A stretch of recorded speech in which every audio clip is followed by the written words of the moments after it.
I paid my sister's rent, cleared her debt, and even let her borrow my car. But when I found out she'd been lying about being broke, she said, "You would have given it anyway." I smiled. Not anymore. The look on her face when she realized what I did was priceless. I never thought I'd be the kind of guy who got played. Not by my own sister. Growing up, Riley was always the one who needed saving. And me? I was always the one stepping in. I was the big brother who fixed things, who made sure she never fell too hard. It started when we were kids. Our dad took off when I was 15, Riley was 11, and mom was left to raise us alone. She worked 2 jobs, one at a diner, the other cleaning offices at night, just to keep food on the table. I picked up part-time work as soon as I was old enough, first at a grocery store, then fixing cars in a friend's dad's garage. I handed over most of what I made to mom. Riley didn't have to, and that's how it started. I didn't resent her for it. She was the baby of the family, the one we both protected, the one who got to be taken care of. But as we got older, something changed. I grew up. She didn't. By the time I was in my mid-30s, I had my life together. I wasn't rich, but I was comfortable. I had a solid job managing a logistics company in Dallas, a paid-off truck, and a house in Plano. Meanwhile, Riley was a mess. She had bounced between jobs, never keeping one longer than 6 months. She had dated losers, men who treated her like crap, used her for money, or cheated on her. And every time something went wrong, she ran to me. And every time, I helped. When she got evicted, I paid her rent. When she was drowning in credit card debt, I bailed her out. When she needed a car after hers supposedly broke down, I let her use mine. It was always temporary, always with a promise to pay me back. She never did, and I never pushed her on it, because she was my sister. Then, one day, I found out the truth, and I cut her off for good. It started with a late-night call. Mark, please, you have to help me." I sat up in bed, rubbing my eyes. "Jesus, Riley, it's past midnight." "What now?" She sniffled, her voice breaking. I lost my job. Rent's due in 3 days. I don't have anything left." I sighed, already knowing where this was going. "How much?" She hesitated, then, $1, 800. "That'll cover rent and some food. I swear, I'll pay you back." She wouldn't. She never did. But what was I supposed to do? Let her get evicted? I sent her $2,000 the next morning, just in case. A week later, she called again. My credit card, another $1,500. Then her phone bill. Then her utilities. Then she borrowed my truck for a weekend. Except a weekend turned into 3 months. By the time I stopped to actually add it up, it was close to $5,000. And then, one night, I ran into Jake, an old friend of Riley's, at a bar downtown. "Hey man," Jake said, clapping me on the back. "Haven't seen Riley around lately. She's still driving that Mercedes?" I blinked. "What?" Jake laughed. "Yeah, man, the white C-Class. She parks it outside that sushi place she loves." My stomach dropped. "She doesn't have a Mercedes," I said slowly. Jake's smile faltered. Yeah, she does. Had it for months." I felt something cold settle in my chest. She told me she was broke. She told me she needed help. And yet, she was driving around in a luxury car, eating sushi, and living it up while I was paying her bills. I needed proof. So, that night, I did something I never thought I'd do. I followed her. The next evening, I parked outside her apartment complex in Addison and waited. At around 8 p.m., she walked out, dressed to the nines, makeup flawless, laughing on her phone. And then she walked right past my truck and into a pristine white Mercedes-Benz. My hands clenched into fists. I followed her. She drove straight to Uchi, one of the most expensive sushi restaurants in Dallas. I parked across the street, walked inside, and there she was, sitting with 2 friends, sipping a $20 cocktail like she didn't have a care in the world. I walked right up to her table. Her face went pale. "And Mark? What are you doing here?" Her friends shifted uncomfortably. I folded my arms. "Funny, I was about to ask you the same thing." They took that as their cue to leave. Riley swallowed hard. "Listen, how long have you had the Mercedes?" I cut in. She hesitated. "A few months. And you told me you were broke." She bit her lip. I needed a car, Mark. My old one was falling apart." I leaned in, voice cold. "So you lied. You let me pay your rent while you drove that." She exhaled sharply. "So what? You would have given it anyway." Something in me snapped. The next morning, I called my bank. Froze every joint account we had. Then, I called my insurance. Removed her from my car policy. Then, I called my leasing office. Told them I was no longer responsible for her apartment payments. That afternoon, she called me, screaming, "Mark, my rent bounced." "I know. My car insurance got canceled." "I know. What the HLL?" I was calm. "Figure it out, Riley. You can't do this to me." I laughed. "Oh, I think I just did." And then, I hung up. The last time I saw her, she was standing outside my house, furious. "You left me with nothing," she screamed. I looked her dead in the eyes. "No, Riley. I just stopped letting you take everything from me." She stormed off. I didn't chase her. And you know what? That look on her face when she realized I wasn't her ATM anymore? Priceless. Riley didn't take it well. I knew she wouldn't. The call started almost immediately. First, it was anger. Then, it was guilt tripping. Then, it was desperation. At first, I ignored her. Then, she started blowing up Mom's phone. Now, that got under my skin. I was at work when Mom called, her voice tight with worry. Mark, honey, Riley's in trouble, she said. I closed my eyes, already exhausted. Mom, she's not in trouble. She's pissed because I finally told her no. She told me she has nowhere to go, Mom said, lowering her voice. She says she's been evicted. She hasn't, I said flatly. She has a lease. She just doesn't have me paying for it anymore. Mom was quiet for a long moment. Mark, she finally said, she's your sister. That hit a nerve. Yeah, I said. And what am I to her? Because from where I'm standing, I'm a damn ATM with a pulse. That's not fair, Mom murmured. Isn't it? I snapped. When's the last time Riley called me without needing something? When's the last time she paid me back? HLL, when's the last time she even thanked me? Silence. I sighed, pinching the bridge of my nose. Mom, I get it. You want to help her. But she's been using me for years, and I'm done. She can figure it out. Mom didn't argue. She never did. But the guilt was there, hanging between us like a ghost. After that, I didn't hear from Riley for 2 weeks. And for a moment, I thought maybe, just maybe, she was finally taking responsibility for herself. I should have known better. It happened on a Saturday morning. I had just gotten home from the gym when I saw her. Riley, sitting on my porch. I stopped in my tracks.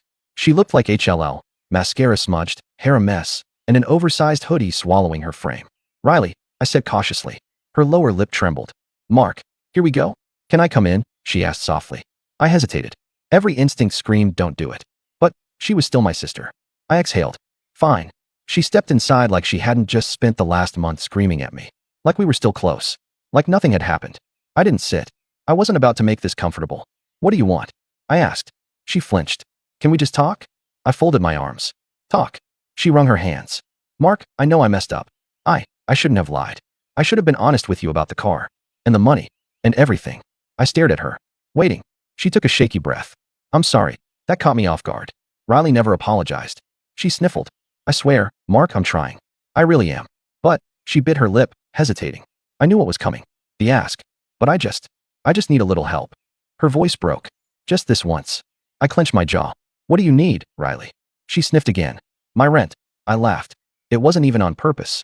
It just burst out of me, sharp and bitter. She looked stunned. I shook my head.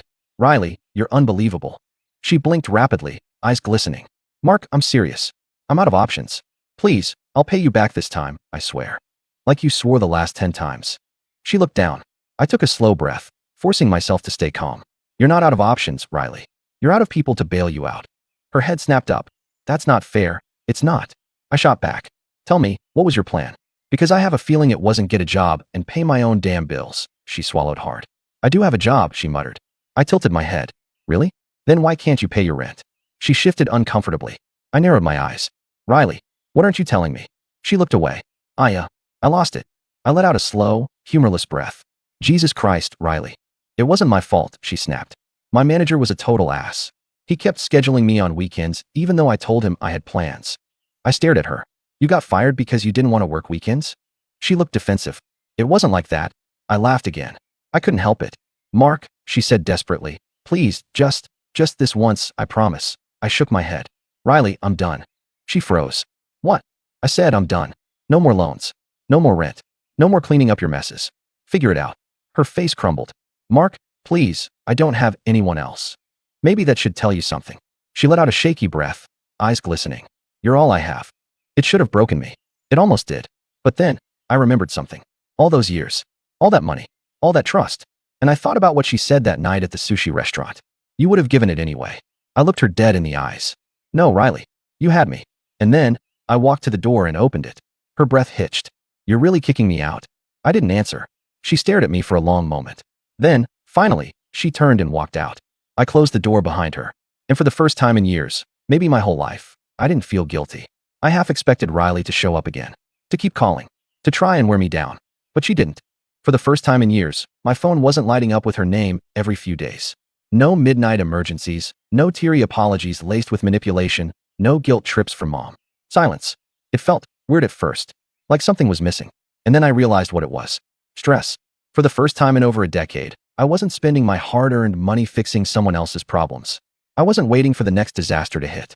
I was free, and I intended to enjoy it. I took a vacation. A real one.